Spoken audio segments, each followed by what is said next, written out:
Hello, and welcome to another episode of Bold and Unique Living with Katrina Lokko. Guys, I'm always excited to see you. I'm always excited to be sitting in your living room right next to you. So you have to look at it like that. We have become a part of each other's life, and it's very important that we love on each other, that we make sure that we're doing life together. Here at Bold and Unique Living, we want you to live. We want you to live that lifestyle that was created just for you.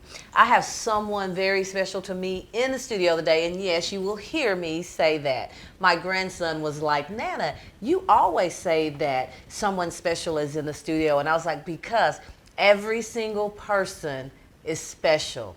I'm going to talk to this young gentleman. We're just going to explore his life. We're going to talk about projects he's working on, things that he has done. He is exciting. And when you meet him, you'll understand why he had to be on this show today. So help me welcome Mr. Matthew Simmons. Hi, Matthew. How are you? Hi, I'm doing great. Thanks for having me on. Yes, I'm excited. I'm glad I finally got you on the show. Well, it's an honor to be here. Yes, well, I am just honored to just have you here. So, Matthew, share a little bit about your life. Who is Matthew Simmons? Who is Matthew Simmons, and where did you come from? Well, I was born in Florida, raised in Texas. So I was born in Gainesville, Florida, home of the University of Florida. So I'm a big Gator fan. Love college football. I raised here in the DFW area, and I have kind of like a broad range of interests. Sports, movies, anime. I love Star Wars, that kind of stuff. So I'll watch a lot of movies or sports, and just like to spend time with people. So that's kind of like about me in a nutshell. And I didn't grow up like a very outgoing person, so it's kind of new to me within the past decade or so to be kind of an outgoing person. You'll know more about the significance of that here in a second. But currently, I'm a professional actor and filmmaker. We'll talk about how I never saw myself getting into that, but so that's kind of where I came from. I'm an only child, so I grew up with a vivid imagination, so I could have friends. Had a lot of imaginary friends. Yeah. So that's me in a nutshell. Okay, so you said that you're an actor and that now, but what were you doing? What were you doing that just had you totally in a different direction? Well, I graduated from seminary, so I got a college degree. A bachelor's at Liberty University. I got it in religion, so it was kind of a seminary degree basically. So I got that. I graduated in 2012, and then I go into just different jobs, pay the bills type jobs, marketing jobs, grocery store jobs, entrepreneurial pursuits. Didn't enjoy any of it. Wasn't really good at any of it, and so that's so all my 20s was kind of spent churning my wheels between like what am I going to do in my life. And then acting found me 2020-ish basically is when it found me. 2019 it kind of pieces started to fall into place, but 2020 is when it really kicked off. Oh, wow. Summer of quarantine is when it really hit. So, we can talk about that later, but that's kind of how it found me. And then the rest is history. Well, you were talking about, you're in your 20s and stuff. I think for most people, their 20s is that exploratory age. That's that age where you're discovering, because think about it. We've been in school all that time, 18 years. So we've been programmatic and systematically, hey, get up, brush your teeth, go to school, and you get off school and you go do your homework. So it's like this pattern. So yeah, I could see our 20s being that time where we're like, I don't know, what do I really want to do?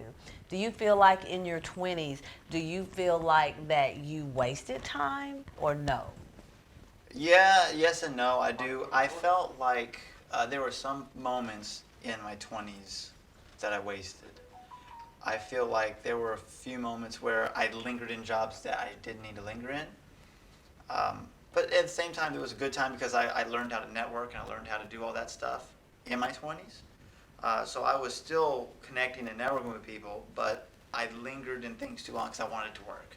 Mm-hmm. So I had some career ventures that I should have left, but I didn't because I was just trying to make it work. And I know. Yeah. I know. I was a single mom, so it's like those ventures last a little bit longer. Because, when you have to pay bills, like you said, when you have to pay bills, and then now you have other things, you have health insurance, all this stuff, it's like, I'm just stuck here.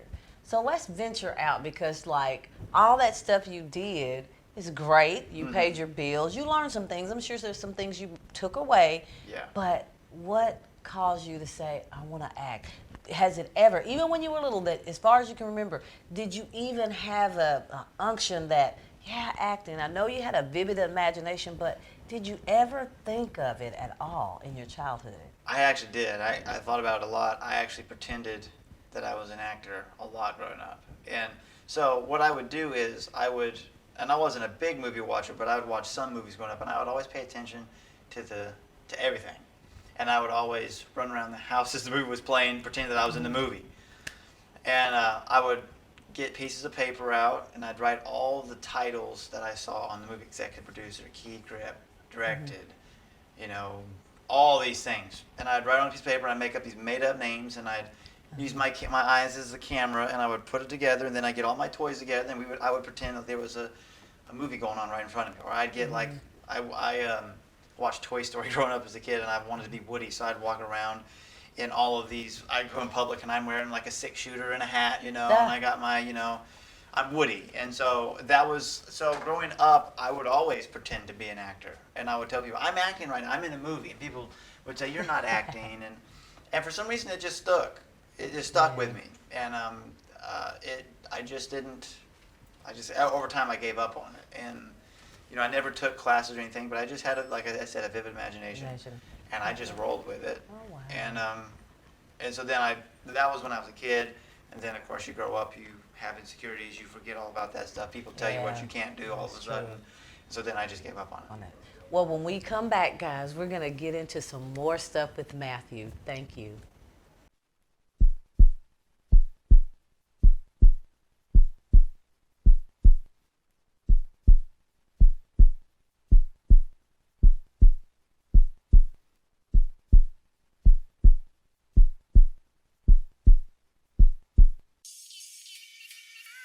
In today's unpredictable world, children are being forced to find new ways to occupy their mind. Inner-city youth are finding themselves with less activities and fewer places to go. 49-year-old record producer and videographer Marcus Bean has implemented a community program to help these kids stay occupied and develop skills and change their outlook on everyday life. It's all about commitment and change. Saga Youth Solutions is a program based in Clarksville, Tennessee. SYS is a multimedia company that allows teens to come learn different production techniques and provide them with a structured learning environment, and also provides advice, job assistance, and a place to talk about everyday teen issues. And that's why it's the reason why we believe in group settings, is because the kids, when they're not at home, they're mainly together. So if we can get them to work together and learn how to be respectful toward each other, then we can teach them how to carry that over into everyday life. No one wants to believe that these kids are out here just deliberately trying to get in trouble. We just have to find different ways for them to channel their energy and make better choices. A lot of these kids, they're not bad. They just sit around all day because they don't have anything to do. So we try to mix this with their curriculum at school, and we come up with projects that are based around what they're doing at school. So it's not like we're in here making records cursing and disrespectful. We're making positive music, we're shooting positive videos. They're actually working on a movie right now, so I can't wait to see what that's going to look like. Saga Youth Solutions is currently only available in the Clarksville, Nashville area, but looks forward to expanding. If you would like more information on this program, you can email at sagayouthsolutions@gmail.com or call 931-237-5122. And I see a lot of me in these kids, because when I was growing up, I wasn't an angel either. But at some point, someone in my life came and tried to put me on the right track. Did I listen all the time? No. But someone was there. And as I got older, I understood what they were talking about. And that's what these kids need. Instead of being locked up and thrown away, they need something to do, something to put their time in.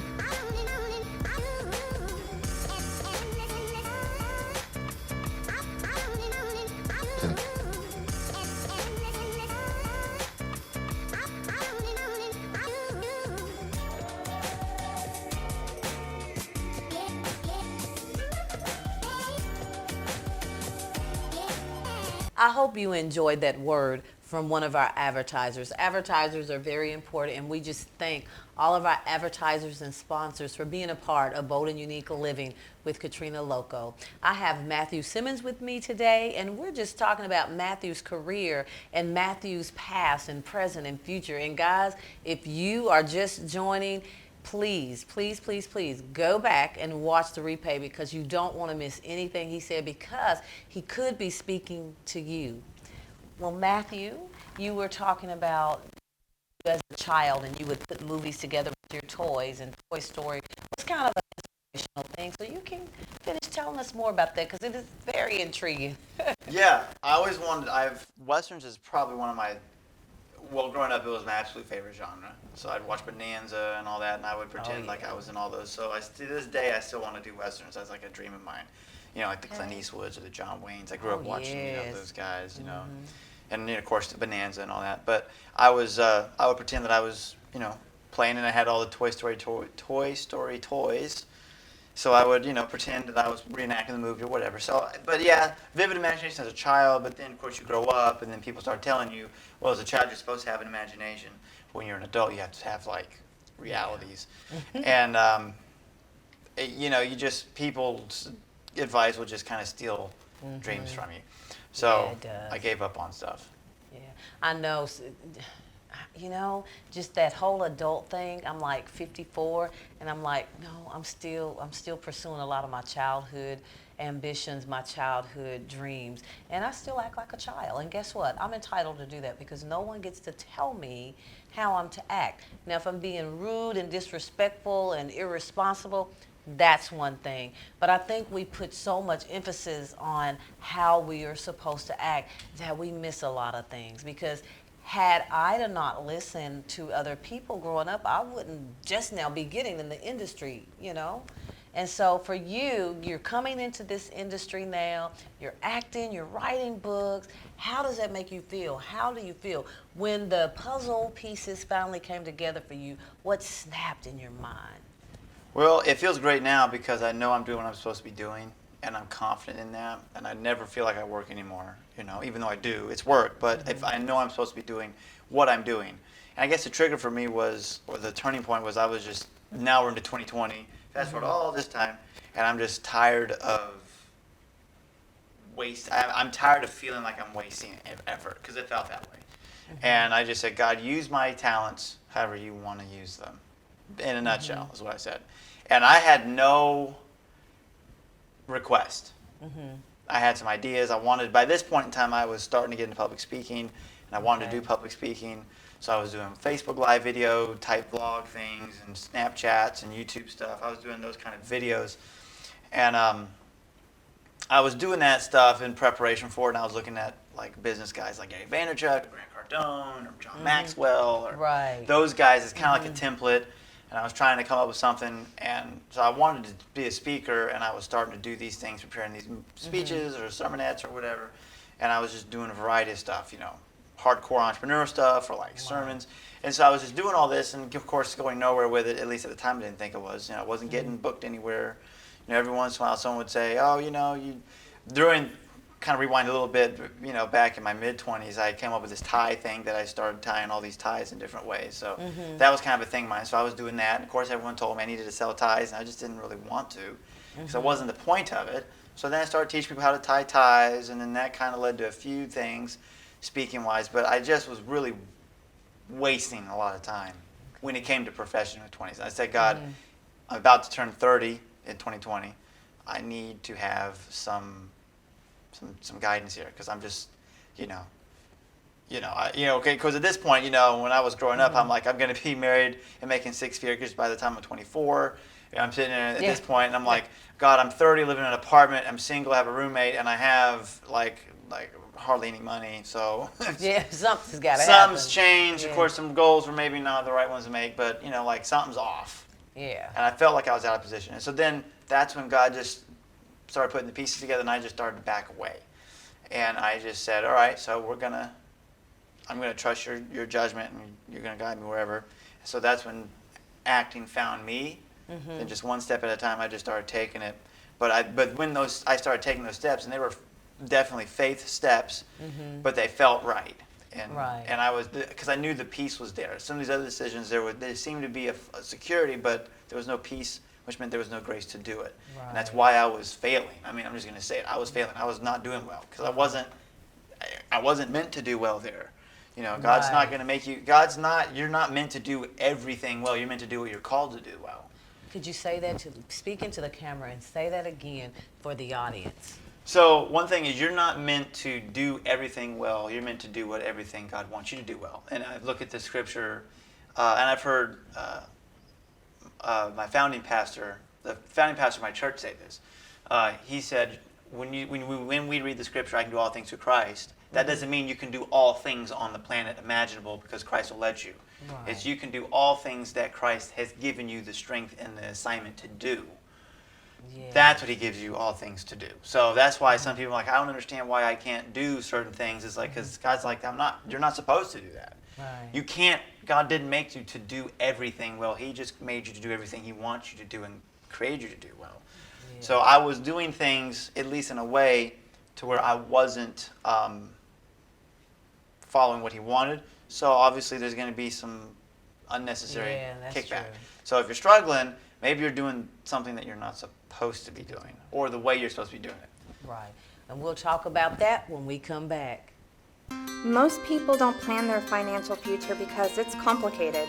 There's so much out there, and I'm here to help you be able to navigate through that and find out exactly what's going to fit right for you.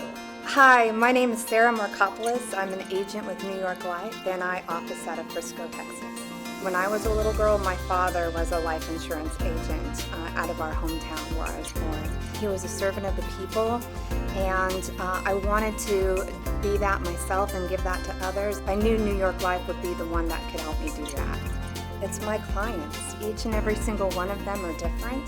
So I help them not only enjoy the fruits of their labor, but also they'll be able to be secure in their financial future. Because either way, a choice will be made for you, whether you make one for yourself independently or life makes that choice for you. At the end of the day, you'll know you'll be okay. I came to New York Life because I love New York Life. I know what New York Life can provide for you, and I want to be able to be the one to bring that to you.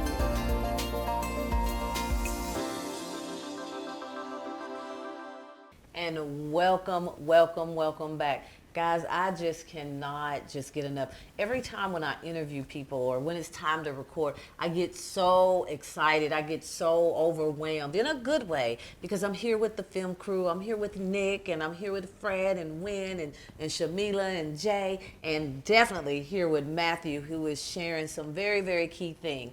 Before we left, if you guys are just joining us, but before we left, he was talking about doing the God things, not the good things, but the God things. What is it that God has called you to do? And he also said if you have no peace and you're wrestling with it, then you either need to do something different or seek the right way to do it. Now, for me, I always pray a more excellent way.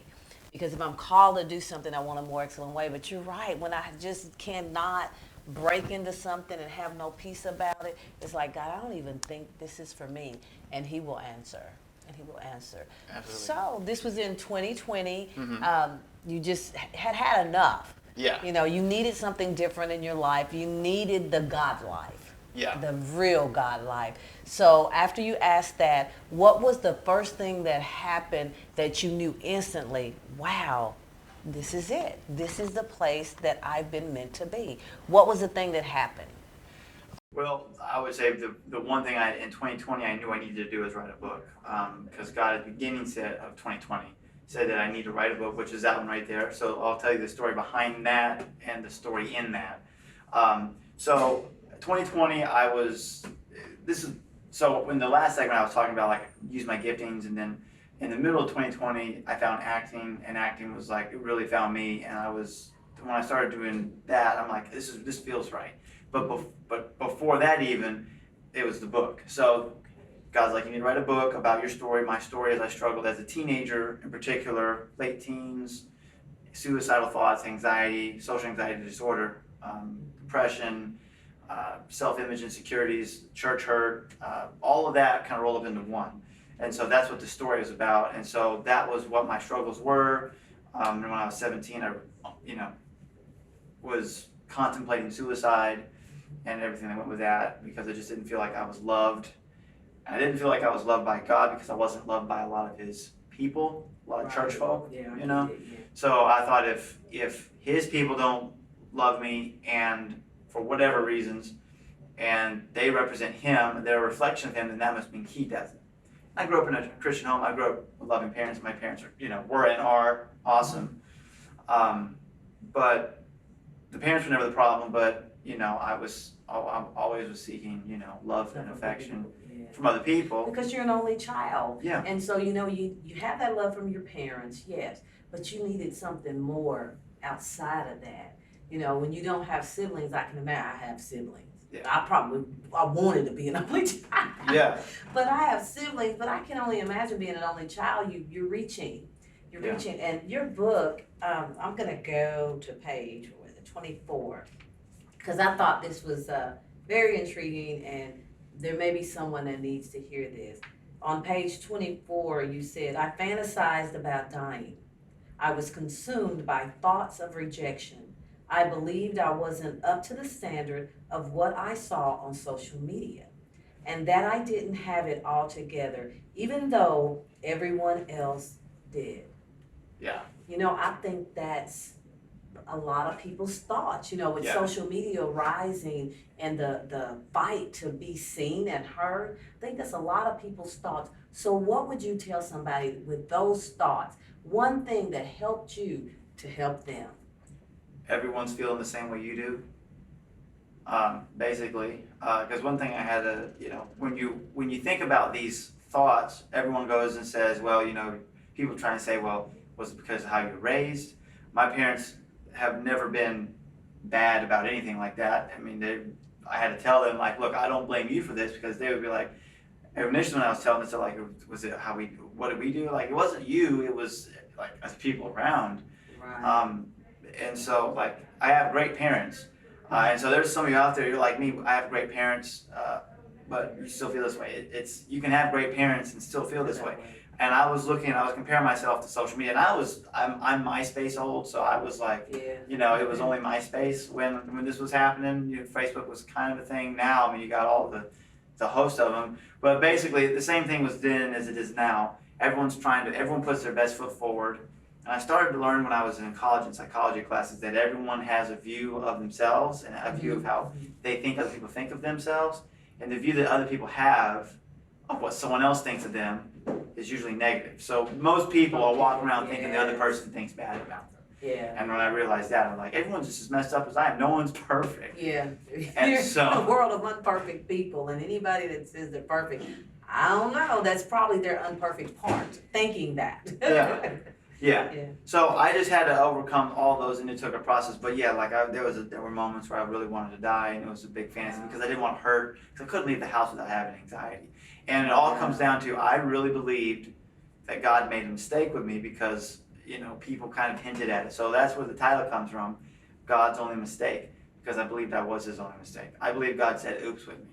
Wow. And I really did that. And I didn't know how to articulate it until much later, after the healing process began. I talk about all this in the book, so I'm not giving you away too much. Mm-hmm. But I really believe God made a mistake with me, because I was quiet growing up. I walked my toes. There was all these things that people found fault with me with. Mm-hmm. They all professed the love of Christ. Right. So I'm like, well, with love like that, who needs hate? Yeah. So, and I grew up in church, but I just started to really get disillusioned. I wanted God to be for me, but I felt God was a respecter of person. I really did, even though it says He's not. Right. Because people were. Yeah. And so it was all about that. So all of that, fast forward, go through that whole story, read the book, and find out how I get through all that, all the stages of healing, all that. That's what the book is for. So read it and find out the journey. So fast forward to 2020. In 2018, I did a video documentary about my story. I put it on YouTube, and then I wanted to do a book. 2020 comes around, I still haven't done the book. Felt like I needed to do it, but wasn't doing things the way I needed to do it, because I was off here trying to do my own thing, like we already talked about earlier. So then God's like, write the book, because people's lives are depending on you writing this book, because there's people out there that feel that way you did then. So I put pen to paper, or I start typing. In 2020, January, I really get it, and then get a rough draft, and the next month in February, a friend edits it, and then one step at a time in obedience, a friend has a publishing company, he takes it, and then I have someone do the cover, then we do a recover. Then I send it off to people. I'm going to send off the rough drafts to people to write the forward, and then the reviews on the back that you'll see. So all these steps were going all throughout 2020, and then mid to 2020, that's when the acting hit. So I'm starting acting and starting with the book. So I start to write, which is a talent that I have. I found that out in college, and then I have the acting, which is something that was always there that I suppressed. So when we come back, we're going to get into that. Yes.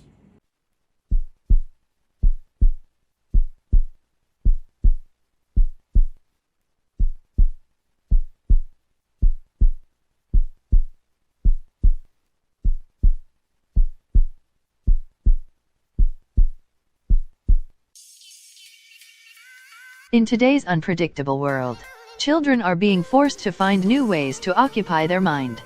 Inner-city youth are finding themselves with less activities and fewer places to go.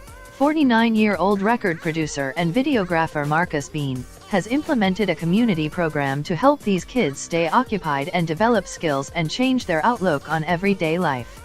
It's all about commitment and change. Saga Youth Solutions is a program based in Clarksville, Tennessee. SYS is a multimedia company that allows teens to come learn different production techniques and provide them with a structured learning environment, and also provides advice, job assistance, and a place to talk about everyday teen issues. And that's why it's the reason why we believe in group settings, is because the kids, when they're not at home, they're mainly together. So if we can get them to work together and learn how to be respectful toward each other, then we can teach them how to carry that over into everyday life. No one wants to believe that these kids are out here just deliberately trying to get in trouble. We just have to find different ways for them to channel their energy and make better choices. A lot of these kids, they're not bad. They just sit around all day because they don't have anything to do. So we try to mix this with their curriculum at school, and we come up with projects that are based around what they're doing at school. So it's not like we're in here making records cursing or disrespectful. We're making positive music. We're shooting positive videos. They're actually working on a movie right now, so I can't wait to see what that's going to look like. Saga Youth Solutions is currently only available in the Clarksville-Nashville area, but looks forward to expanding. If you would like more information on this program, you can email at sagayouthsolutions@gmail.com or call 931-237-5122. And I see a lot of me in these kids, because when I was growing up, I wasn't an angel either. But at some point, someone in my life came and tried to put me on the right track. Did I listen all the time? No. But someone was there. And as I got older, I understood what they were talking about. And that's what these kids need. Instead of being locked up and thrown away, they need something to do, something to put their time in.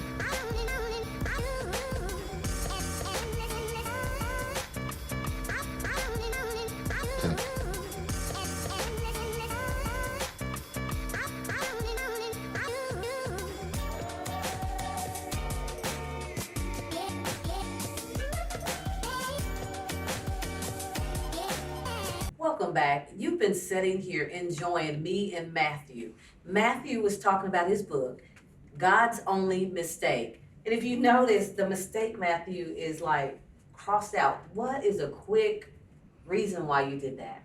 Well, it was my idea originally. So when you read the reviews on the back, you'll see a Patrick Cedric Belcher. Mm-hmm. He wrote a review for the book after he read the rough draft, and in his send back, mistake was crossed out.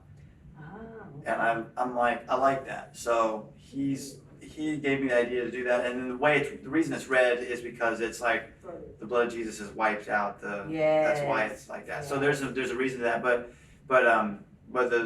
the title's controversial, and I like controversial titles because it gets people to think. Yeah. But the mistake being crossed out was really good because you can still read it and understand it. So yeah. Okay. So tell the audience where they can get this book? It's anywhere you can get an online book.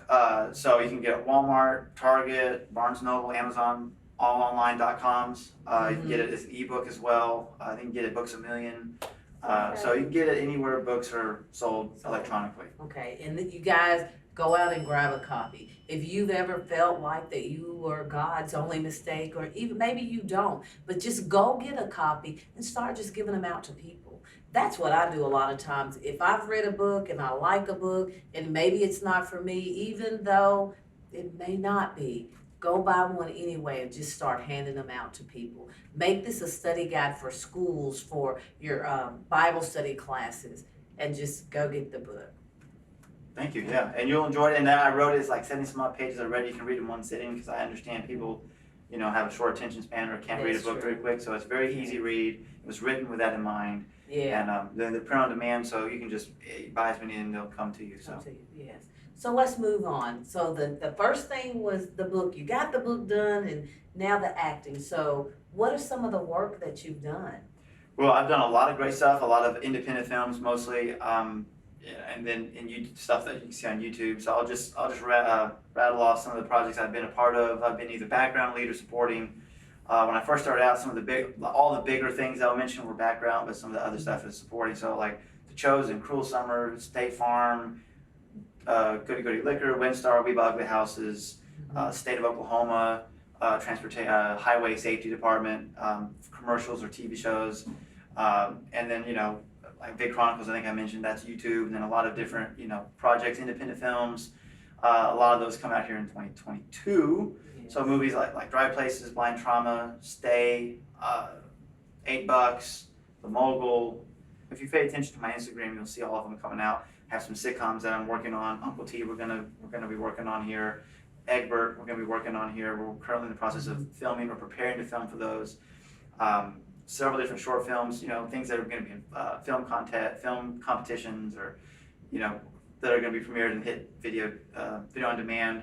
So I'm blessed to be in all these markets, and so when you read the book, you'll see I went from I can't leave my house, now I'm being seen by millions of people. I'm looking and at so that. That's a great testimony. So those are some of the things, a lot of the things that we're working on that we're trying to get made within the next year or two.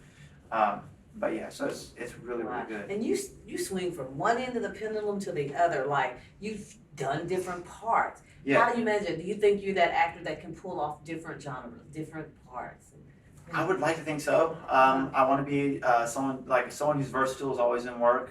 So I've played good guys, bad guys. I get to what would be considered the bad guy or the villain a lot. In movies, I have some that are very, some characters represent Jesus and some don't know Jesus at all. Yeah. And so I have to, let people know that, there's going to be some characters that are definitely not what you would want to represent Christ. But they're part of a story that has to be told. And then there are those who are kind of fun and quirky that the family can enjoy as well. So, Texas Kill City, that's another one that's another one that's coming out here soon. I mean, I'm blessed to have so many things that I've been working on that come out that you have to so. Oh, I know. Texas Kill City is the next one to come out, and so I'm blessed to be working with these people repeatedly. And when you put God first, He'll put people in your life that need to be there. Yes. And so I'm very, very thankful. Matthew, it is just such an honor to have you here. I'm just so excited. This has been really good. So you've done all the acting, you wrote your books, and all those movies and genres that you can play. But the one thing that I want to talk to you about right now is you're jumping way over here. You're going to be an instructor for T-Star Academy, the School of the Art that's opened here in Dallas. Yes. Oh my God. Tell me about some of the stuff you will be teaching. I'm super excited about that. So when I got into the industry, of course, I didn't go to film school, so I didn't know anything about film. And so what I want to do is I want to take anyone that's new, or that's learning, and I want to get them in a class and teach them introductory to film and film set and film processes, and teach them the etiquettes of what to do, what not to do. Basically, what to do at auditions, what to do, what's a headshot, what's a half body shot, why do you need those things? Why do you slate? What's a slate? What's etiquette on set? When do you take pictures? When do you not take pictures? What do you post, not post? Why do you always ask? And those things. And then go through all the different, what does this term mean? What does this term mean? Because film sets have a hierarchy and a language all of their own.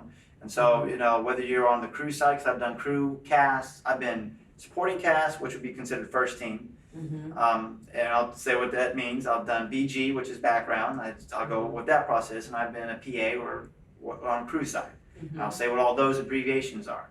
And so I want people to do any of those things to know what certain things are. What does camera moves mean? What is a hot brick? What is a dead cat? What is what is crafty? these are all things that are said on a set, and you might be saying, well, what does that mean? You take my class, you're going to know what all this is, and you're going to walk on a set, and it might be your first time ever being on a set, and you're not going to look like you're new because, unfortunately, time is money on these sets, and they don't really have time. They don't have time to babysit adults.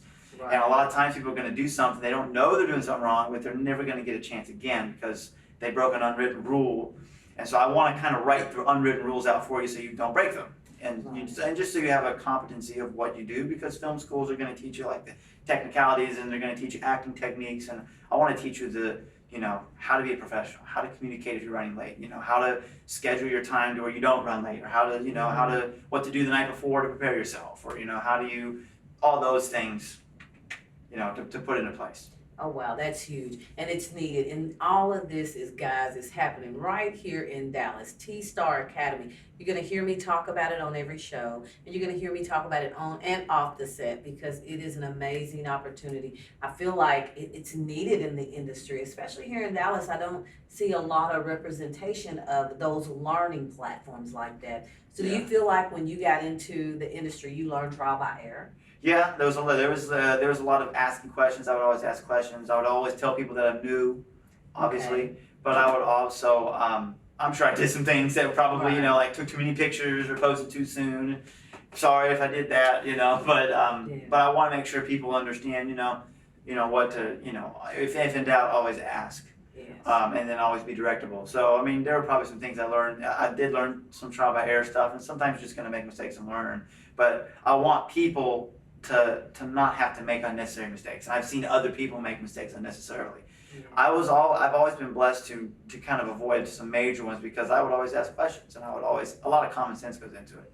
But unfortunately, people just, they don't always, they just always assume sometimes. Well, Matthew, thank you for coming on the show. I'll have to have you back again, and we're doing things together, so I'm just excited about that venture and just amazing things. Guys, I know you guys are just sitting there saying, wow, wow. Yes, wow. We have some amazing people in the DFW area. You can connect with them. You can come and join his class. I mean, just really think about this. As you're learning how to live your life, learn how to connect with people, the right people. I'm going to tell you that you are fearfully and wonderfully made. You are bold and unique. I want you to rip off every label placed on you by others, especially the ones that you place on yourself. And remember, there is no right or wrong question, so just ask.